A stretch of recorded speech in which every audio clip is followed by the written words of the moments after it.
Тагиров Кадиминур Минсалихулы, Челябі өлкәсеннән, Магнитогорск шәһәреннән.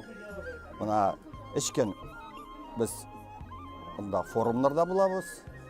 Шул вакытта безнең шәһәр эшләре белән, үзебезнең эшләр белән таныштырып үтәбез кешеләрне.